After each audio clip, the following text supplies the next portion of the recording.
public hangings. There's a hot dog and beer, public hangings. There'll be music, but beer, public hangings. Holy hope, public hangings. Somebody get a roast and dog. They're looking in the street, man, dog. Let us be ready, man, dog. Lunatics with guns, man, dogs. The legends of public hangings.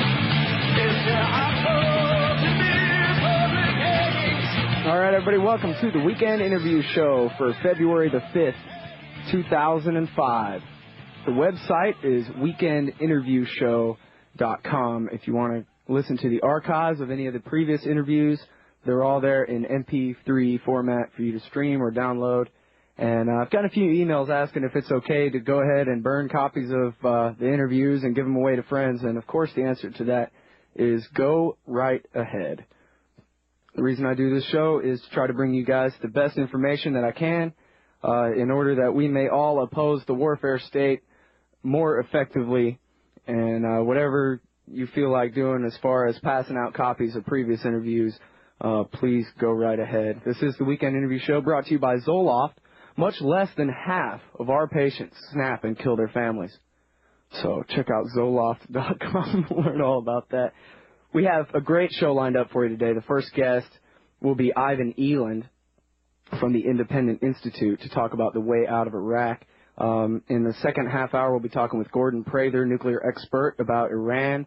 And then in the second hour, we're going to bring Scott Ritter back to the show. We talked to him a couple of weeks ago, but he's a volunteer firefighter, and his pager went off to go put out a fire in the middle of the interview. So I'm going to bring Scott Ritter, the former UN weapons inspector, back on in the second hour today to go ahead and finish up that interview with him. Dr. Ivan Eland, I am informed, is now joining us on the telephone. Welcome to the show, Dr. Eland. Thanks for having me back. It's great to have you back, sir. Everybody, Dr. Ivan Eland is the former principal defense analyst at the Congressional Budget Office, investigator for the House Foreign Affairs Committee, and director of foreign policy studies at Cato. He is now the director of the Center on Peace and Liberty at the Independent Institute in Oakland, California, and is the author of the books Putting Defense Back into U.S. Defense Policy, Rethinking U.S. Security in the Post-Cold War World, and most recently, The Empire Has No Clothes, U.S. Foreign Policy Exposed. He's just written a new study for the Independent Institute called The Way Out of Iraq, Decentralizing the Iraqi Government. Now, Dr. Eland, many libertarians, including myself, like to go around saying, bring the troops home now. But you've actually sat down and come up with a plan to do just that. Yes, well, the general problem, I think they're growing, not only libertarians, but Democrats and even some Republicans are now starting to ask when the troops are coming home. The only problem is that people haven't done a lot of thinking on, how you get them home. And my general orientation here is that I'm trying to look at incentives and why are these insurgents fighting and how can we stop? Because you can have all the elections you want. In Vietnam, they had an election in 1967 where 83% of the South Vietnamese turned out in the South Vietnamese elections to vote. But, of course, that didn't stop the armed minority from the guys with the guns, that is, from eventually winning the war and turning the country to communism. So what you really have to do is not have the majority vote, but you have to get the armed minority to quit fighting. So, therefore, you have to figure out why they are fighting. And I think they're fighting for two reasons. The president likes to call these people terrorists, criminals, and Saddam holdovers. And there are certainly some of those in the movement. But I think what's not recognized is that most of these are everyday average Sunnis, and they're being supported by the population, and the Sunni population. All right, Dr. Eland, I'm sorry. I got to hold you right there. We're about to go out to break. We'll be right back, everybody, with Dr. Ivan Eland from the Independent Institute.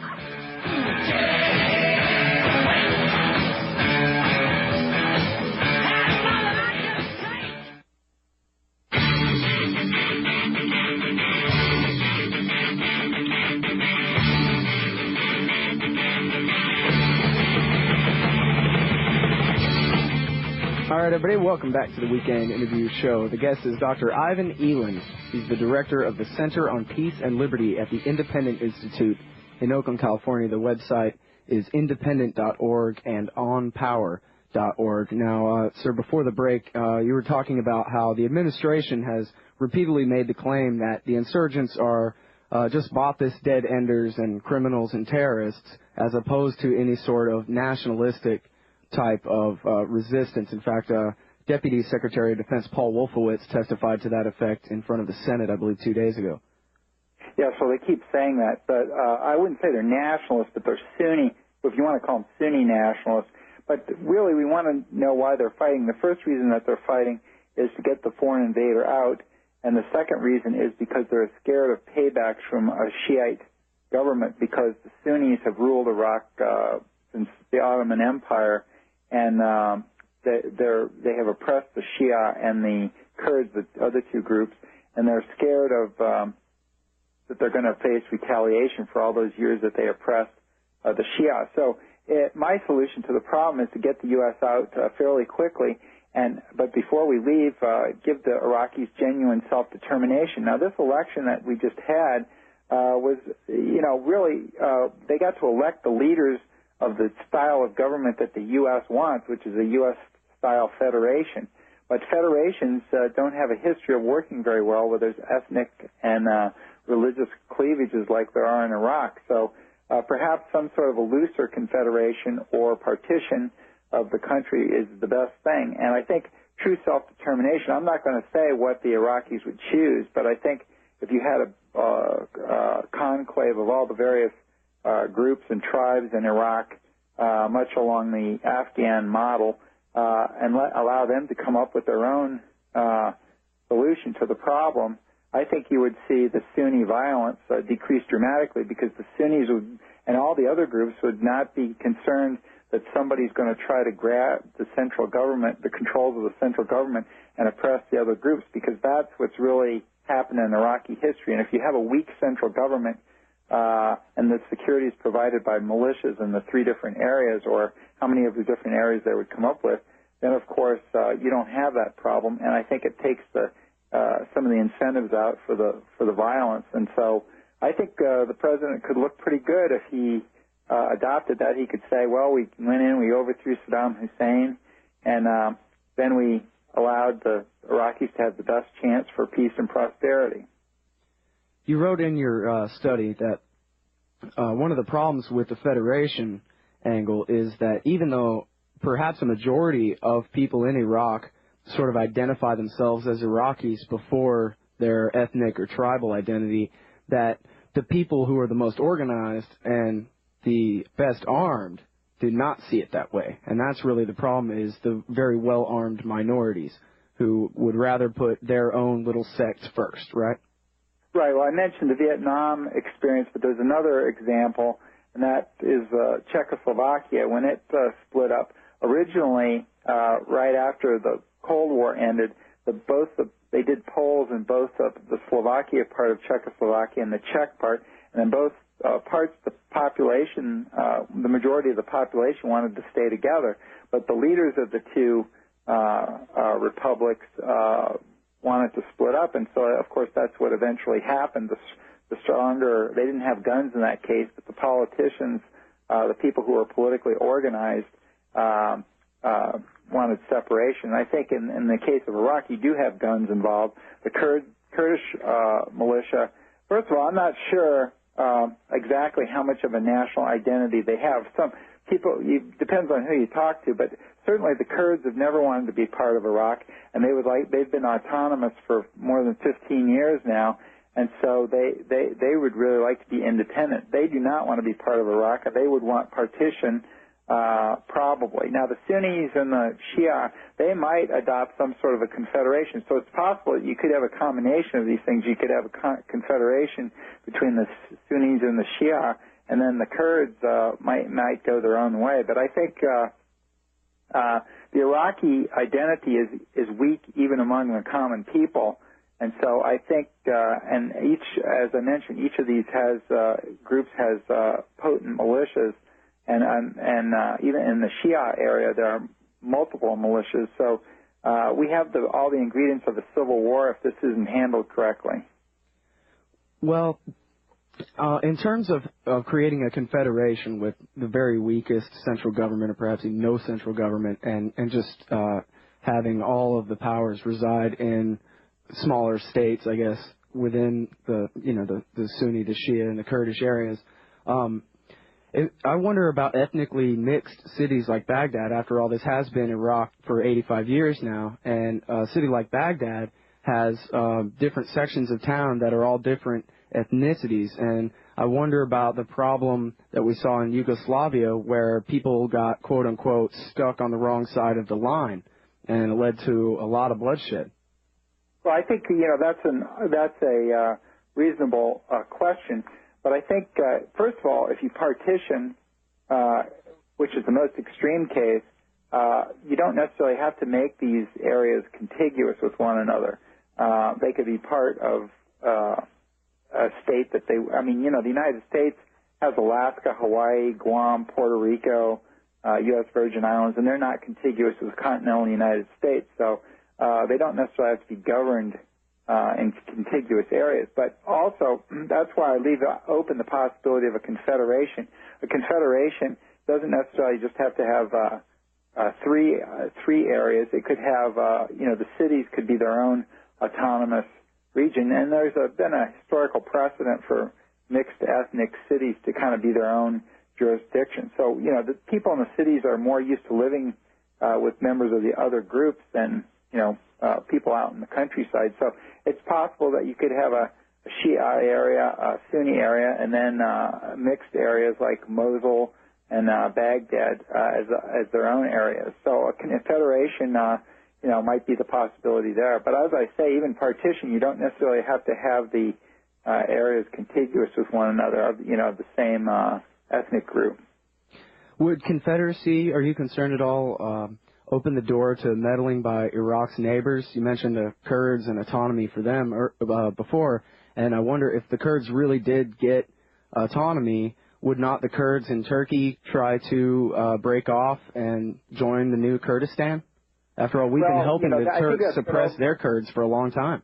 Yeah, I think that's been overstated simply because the Turks really want to get into the European Union.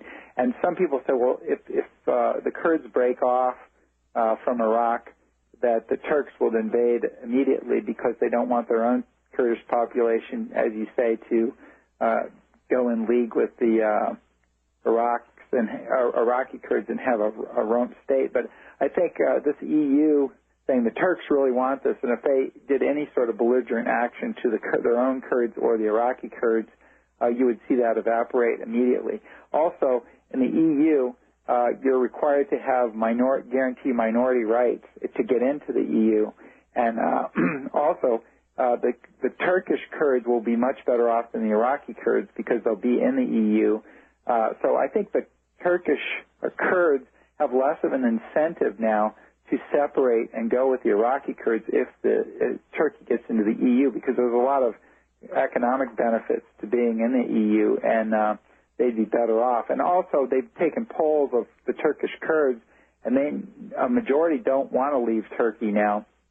And so I think that's been overstated. Now, there's also been the criticism that perhaps Iran will get too much influence over any Shia state. Now, I think Iran is already going to have influence because it looks like at this point in time we don't have the returns yet, but the Iranian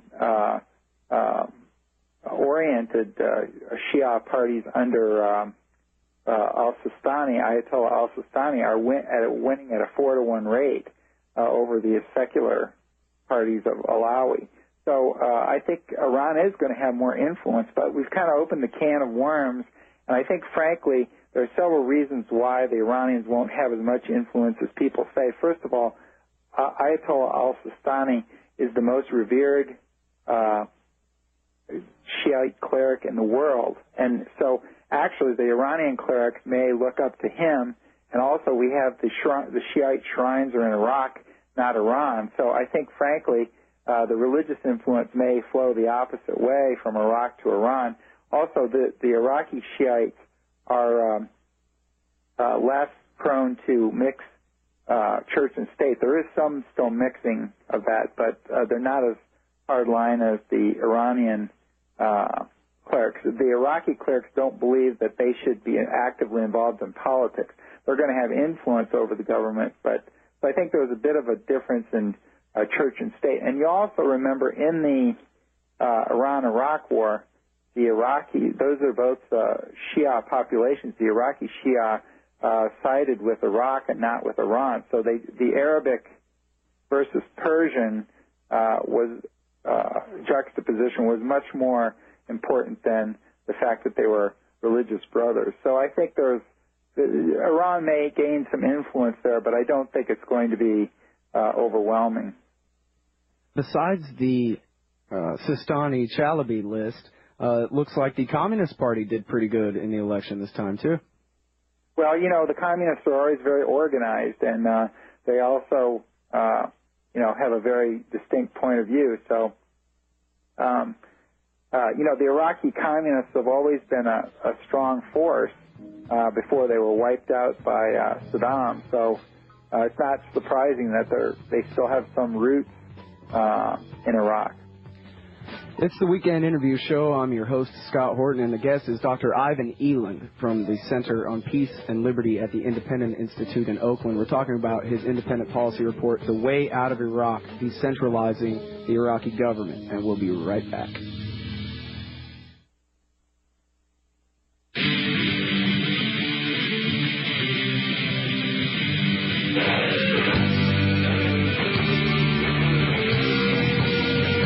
All right, my friends, welcome back to the Weekend Interview Show. I'm Scott Horton. The guest is Ivan Eland from the Center on Peace and Liberty.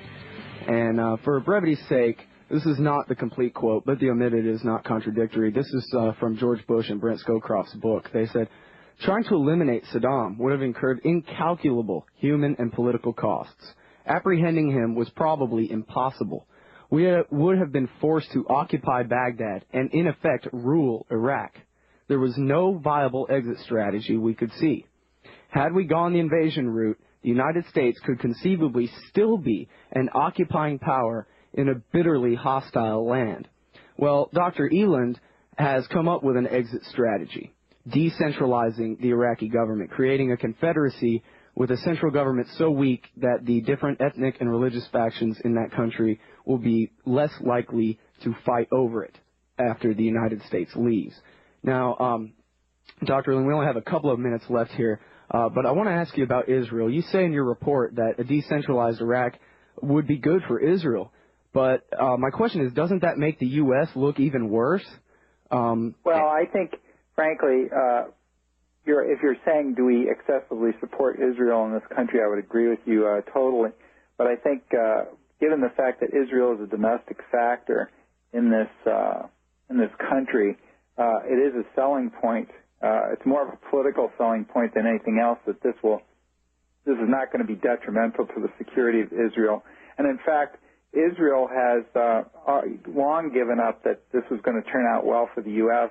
and has started training. You say in the report that they decided because they're figuring that this country may break up. You say in your report that they decided in the summer of 2003 that the American plan was hopeless and they started their own operation then. Yes, and they have long given up, as you point out, on that. And so I think this is not my primary reason for doing this, because I think one of the reasons that this invasion was conducted was to help Israel eliminate Iraq, which was one of Israel's few remaining enemies. Of course, Iraq was contained and this was unnecessary, but given that we've done that, I don't think it necessarily harms Israel, because I think Israel would rather have a partitioned country than one run by the parties that are going to win this election. On a broader topic, Dr. Eland, I gather from reading your columns that you really tend to be just for non-intervention pretty much all the way around, and I wonder whether you would agree that it seems to me that the free markets and democracy, quote unquote, that America is spreading all around the world is not really free markets and democracy. It's mercantilism and tyranny of the majority. And it's hard to imagine that anybody in the world is really going to want that from us. Well, I think that's an excellent point. First of all, as we were talking before, I think just because you have an election, that can be tyranny of the majority. What you really need is to have not just a democracy, but a liberal democracy, and that is rights for the minority. And that's very key here because the Sunnis are very scared that they're going to get paybacks from the Shia government. So just because we have elections, that doesn't mean that these parties coming in, if they institute an Islamic state, the rights of women and others are going to be infringed, etc. And also, I think we have a problem in we can be an example of freedom, an example of free markets, but when we take our show on the road at gunpoint, really democracy becomes discredited because even if it doesn't fail in Iraq, it's regarded as not democracy so much as a foreign intruder bringing its way of life at gunpoint. And frankly, democracy and free markets need to bubble up from underneath to be sustaining. And frankly, we haven't done that here. And Bush administration is very impatient. I think many Democrats would like to take democracy on the road, and because the Clinton was guilty of this too to some extent. That we want to democratize the world, and we want free markets around the world, and we want it right now. But it takes time, and I think if we don't pollute our own democracy, because every time we go to war, of course, we erode our own liberal democracy here at home, and so there are many reasons why we should be an example, lead by example, as we did in Eastern Europe when the wall came down. The people were inspired by our example, and I think that was the success story. We should look at that. Unfortunately, when we invade another country and implant the system, it's kind of like South Africa, where capitalism was unfairly associated with the apartheid system. And I think in this case, democracy is being unfairly, well, maybe not unfairly in this case, but associated with an armed invasion. So I think we're better off just leading by example, and I think that's what the founders of this country, Jefferson and Washington, would have wanted to do. It's sort of like the World Trade Organization, which is really a global management of trade, being opposed by the radical left, which believe that the problem is free trade, not the global management of trade. Well, I think you're right. It's better to just have free trade without all the bureaucracy and management and that sort of thing. So we see that, that's another thing in Iraq, is we're not really, we're kind of regarded as hypocrites because we ended local elections in the Shiite portions of Iran when we realized that the candidates that the United States didn't want were going to win. And then also we've shut down press that... all right, I'm sorry, Dr. Eland, we're all out of time. I want to thank you for coming back on the show, everybody. Ivan Eland, look him up at onpower.org. You're listening to the Republic Broadcasting Network, because you can handle the truth.